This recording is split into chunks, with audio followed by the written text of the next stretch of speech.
श्रीराम समर्थ. परमपूज्य बेलसरे बाबा लिहितात, मानव जीवन स्वभावताच शांत व सीमित आहे. म्हणून त्यामध्ये अमंगल, अन्याय, विषमता आणि तज्जन्य दुःख आढळते. जे दुःख देते ते माणसाला नकोसे वाटते, पण स्वतःच्या जीवनातून ते काढून टाकणे त्याला शक्य नसते.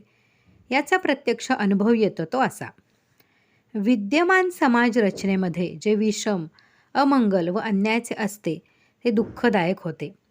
ते काढून टाकण्यासाठी माणूस नवीन समाज रचना करतो. पण समाज रचना वर्गसहित असो वा वर्गरहित असो, भांडवलशाही असो वा समाजवादी असो, धर्माधिष्ठित असो वा धर्मनिरपेक्ष असो, त्यामधील जीवनामध्ये जुने अन्याय, जुनी विषमता व जुनी दुःखे जातात हे खरे, पण त्यांच्या जागी नवे अन्याय, नवी विषमता, नवे अमंगल व नवी दुःखे येतात. मानवी जीवनातील द्वंद्वातून हे दोष प्रकटतात. सत्य व असत्य, नीती व अनिती, स्वार्थ व परार्थ, पाप व पुण्य, मंगल व अमंगल यांच्यामध्ये चालणाऱ्या कायम खेचाखेचींचे पर्यावसान अन्याय, अमंगल, असमाधान, विषमता व दुःख यामध्ये घडते. या दृश्य विश्वाच्या रचनेतच दुःखाचे मूळ आहे. विश्वाप्रमाणेच ते अनादी आहे.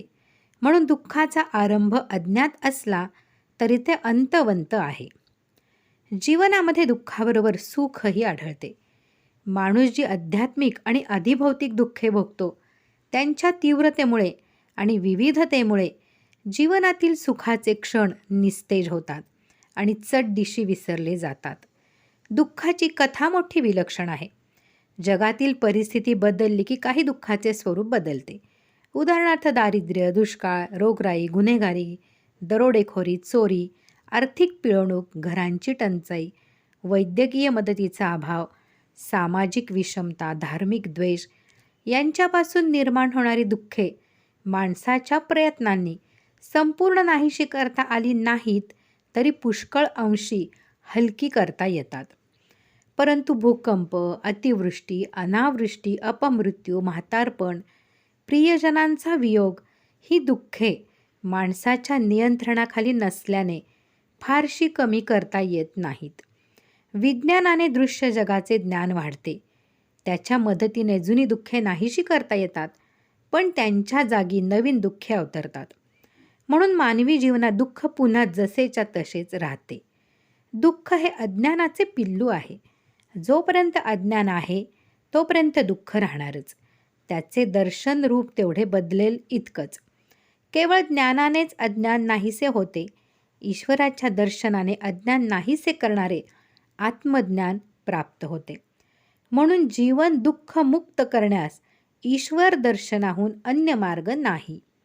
ईश्वर दर्शन होण्यास ज्ञान, योग आणि भक्ती असे 3 उपाय आहेत.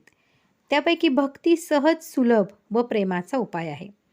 ईश्वरावर अनन्य प्रेम करणारे भक्त स्वतःचा व त्याचबरोबर जगाचा देखील उद्धार करतात. श्रीमद दासबोध प्रवचन पारिजात दशक 3 समास 10 वैराग्य निरूपण भाग 1.